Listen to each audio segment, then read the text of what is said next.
Hi, and welcome to another episode of Hot Takes with me, the Silver Fox. It's the start of a brand new week. We're here on a Monday morning and the search for truth goes on. So do join us in that search and help the channel by hitting the subscribe button. It massively helps. We are political and we get put down in the algorithm. So you, by subscribing, give such a boost to the spread of the truth. Now, I did a short video last night, quick flash video, with regards to the Information Commissioner, David Hamilton, who is launching a probe into the deletion of all these WhatsApps on an industrial scale. And we're going to look at that story in full first here now.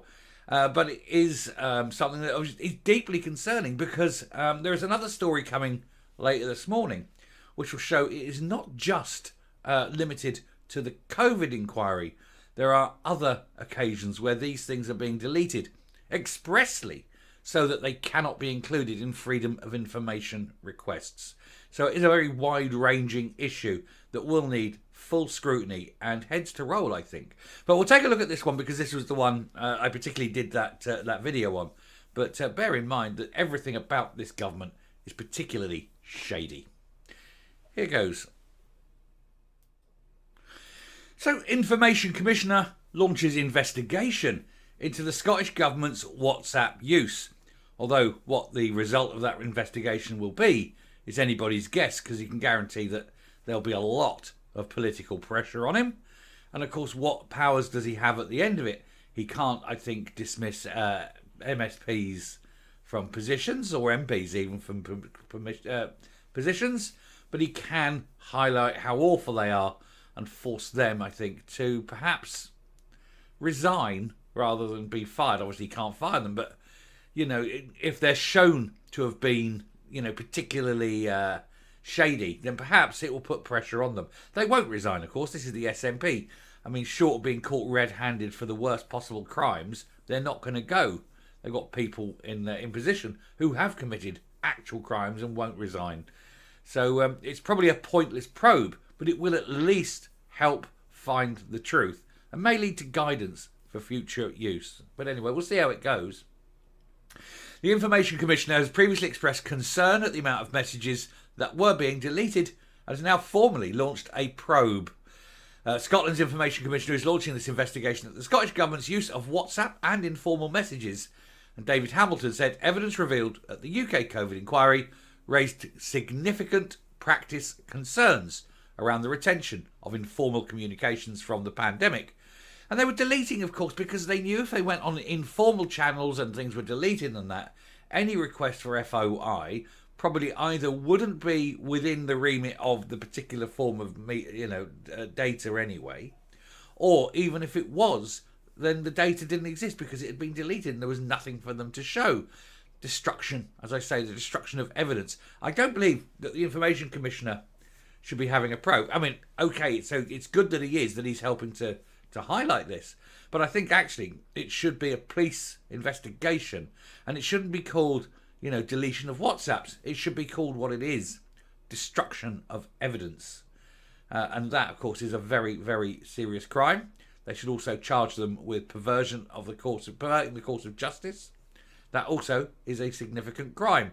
And once they start seeing a few of them getting hit, getting prosecuted and getting significant jail sentences, then who knows? There might even be change eventually. The one thing politicians don't like is going to prison.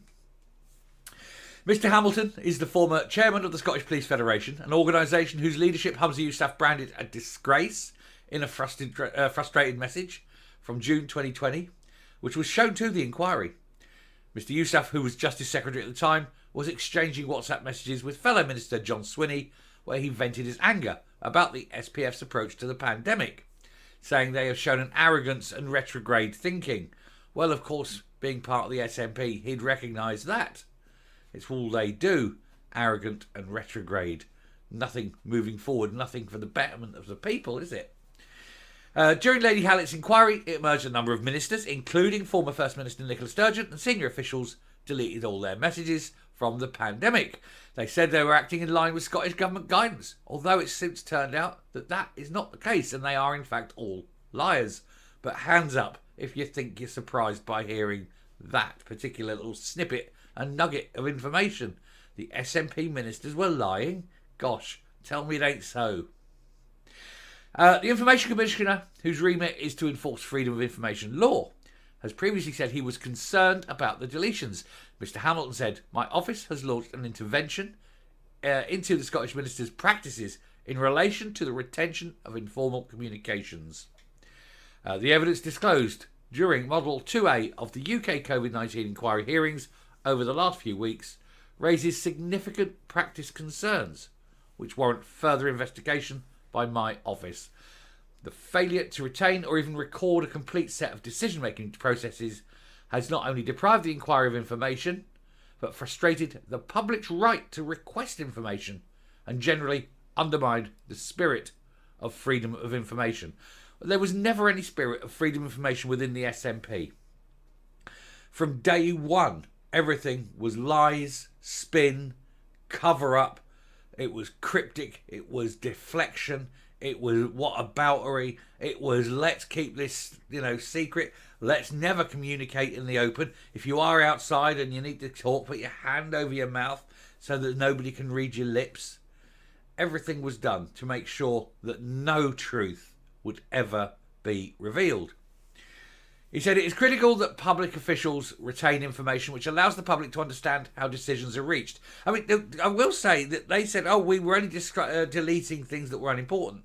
I would suggest it is not their place to decide what is unimportant. It is the inquiry's place to decide what is unimportant, and that deletion of any message must be made a crime. It is evident from this week's events that the use of informal communication presents risks to transparency and accountability within government. But that's the whole point, of course. They have to not have accountability. Accountability is key, because where there's accountability, there's a nice jail cell waiting. And of course, they're trying to avoid that. It said, my intervention will review current practices as well as identifying actions to be taken to ensure improvements are made in relation to how officials and ministers use and retain informal communications in future. Anyway, it won't change anything because he'll say, you must keep them in future. They knew they had to keep them this time and they still deleted them. So I don't see what that's going to achieve. Anyway, Craig Hoy said, I welcome the Scottish Information Commissioner's investigation into the Scottish Government's use of WhatsApps. And I know the public will share my relief that the SNP could now finally be held accountable after trying so hard to evade scrutiny. Oh, haven't they just? He says, the COVID inquiry has exposed how key SNP figures engaged in jokey exchanges as people died, used the pandemic to further independence and to stoke constitutional grievances, and even admitted they were winging it. And those are just the messages that hadn't been deleted. Nicola Sturgeon promised grieving families that she would be completely transparent and assured journalists her message would be handed over. Yet despite that pledge, she deleted them. Her actions denied the public of the answers and the closure for families of those who died deserve. For too long, the SNP have misled, and let's not call it misled, lied to the public and tried to avoid accountability. They have disgracefully betrayed bereaved families, and I hope this investigation exposes the serious failings and secrecy at the heart of the SNP. But it won't. It just won't. It's good that it's there, I suppose, but ultimately it won't, because those messages, they've made sure they've gone. Now, it is possible to retain them, to get them back, and I do hope that they do. I do hope that these messages are now pulled, especially as on another investigation, the potential corporate murder, that the police do have the power then to get them back. And if that's the case, then they can get them all back, can't they? Pull them all from that period and let justice run roughshod over these people. Let vengeance be visited upon them, and let the jail cells fill with the scum of the SNP government. And coming up, so there we go. I suppose it's good we're going to get an investigation, but ultimately I think it's rather toothless. And unless there is some kind of punishment available to David Hamilton at the end of it, then it's just a looky-see. Look, this is what we're seeing. This is what we're going to do. Here's my advice. But that advice will, of course, just be ignored by a very cynical SNP government that refuses to acknowledge the evil that it does. Thank you very much for watching. Do please hit the subscribe button, ring the bell, leave a like, leave a comment, please share the video. And until next time, stay safe, stay well, and let's keep our eyes firmly on these buggers. Bye.